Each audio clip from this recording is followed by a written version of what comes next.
Assalamualaikum warahmatullahi wabarakatuh.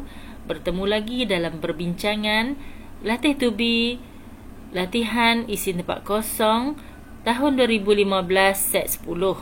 Baiklah, kita lihat soalan-soalan set Latih to be ini daripada nombor 21 hingga nombor 40. Okey, nombor 21, orang yang menzahirkan keimanan dan menyembunyikan kekufuran di dalam hati dikenali sebagai munafik. Ada clue di sini, menzahirkan keimanan, menyembunyikan kekufuran. Ini adalah ciri-ciri orang munafik. Baik, seterusnya, hubungan sejenis antara perempuan dengan perempuan adalah merujuk kepada pengertian musahaqah. Istilah dia musahaqah, perempuan dengan perempuan, atau boleh pilih jawapan lesbian. Orang yang telah memasyhurkan prinsip akidah ahli sunnah wal jamaah ialah Imam Abu Hasan Asy'ari dan Abu Mansur Al-Maturidi. Pelajar-pelajar sila ingat, akidah ahli sunnah wal jamaah pelopornya ialah dua orang imam kita inilah, Imam Abu Hasan Asy'ari dan Abu Mansur Al-Maturidi. Soalan nombor 24, berpendapat jawatan pemimpin. Clue dia ada di sini. Pemimpin umat Islam hanya layak disandang oleh Ahlul Bait. Bila ada Ahlul Bait, ada pemimpin umat Islam, maka dia ialah pegangan Syiah Imamiyah, imam, pemimpin. Tawaf yang wajib dilakukan oleh orang yang hendak meninggalkan kota Mekah. Jadi clue dia hendak meninggalkan kota Mekah, maka dia ialah tawaf wada' ataupun tawaf selamat tinggal. Soalan nombor 26. Kepentingan berpegang dengan akidah ahli sunnah wal jamaah. Yang pertama, membersihkan akidah daripada kesesatan. Yang kedua, asas penerimaan sesuatu amalan. Diberi P soalan di sini. Jadi kepentingan yang lain ialah supaya hidup diredai Allah, supaya hidup diberkati Allah, supaya hidup tidak dimurkai Allah Ta'ala. Sebabnya munculnya istilah akidah ahli sunnah wal jamaah ni kerana ada berlaku selepas kemunculan Syiah Khawarij. Maka alim ulama pada zaman tersebut menetapkan kita kena pegang yang macam ni untuk menyelamatkan manusia daripada kesesatan. Okey, soalan nombor 27. Mengikut hukum syarak, seorang penzina yang sudah berkahwin akan menerima hukuman direjam dengan batu hingga mati, atau direjam hingga mati, atau direjam. Jadi sekarang ni clue dia ialah penzina sudah berkahwin. Ingatlah rejam. Yang lebih lengkap sekali, rejam dengan batu hingga mati. Okey, soalan nombor 28. Wukuf ataupun wukuf di Padang Arafah ialah amalan yang bermula apabila gelincir matahari 9 Zulhijjah hingga terbit fajar 10 Zulhijjah. Ini adalah dalam ibadat haji. Amalan 9 Zulhijjah masuk Zuhur ni ialah wukuf. Barang gadaian dalam Islam hendaklah dijauhkan daripada unsur riba dan gharar. Okey, ni bab gadaian, kita kena jauhi daripada riba dan gharar. Okey, soalan seterusnya, meminang ialah lamaran daripada seorang lelaki kepada seorang perempuan untuk dijadikan isteri. Clue dia ada di perkataan lamaran. Dia adalah meminang.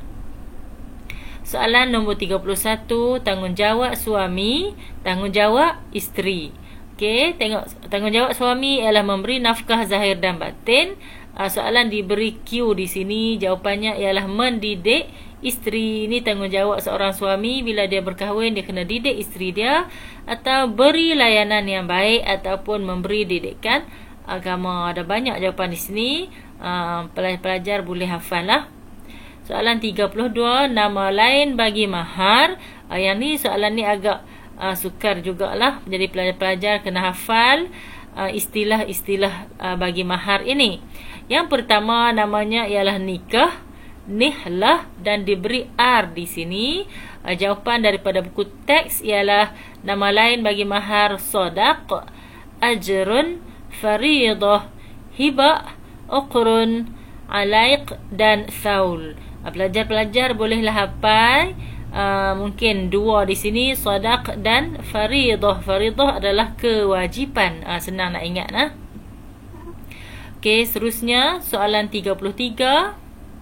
Tokoh matematik pada zaman Bani Abbasiyah yang memperkenalkan bilangan kosong ataupun sifar dalam angka ialah Muhammad bin Musa Al-Khawarizmi.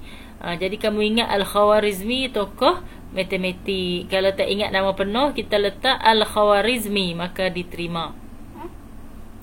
Imam Malik rahimahullah dianggap sebagai tokoh terkemuka dalam bidang ilmu hadis dan ilmu fiqh. Imam Malik ni adalah pengasas mazhab Maliki bidang fiqh.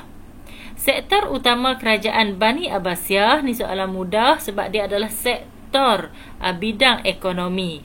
Diberi perindustrian dan perdagangan.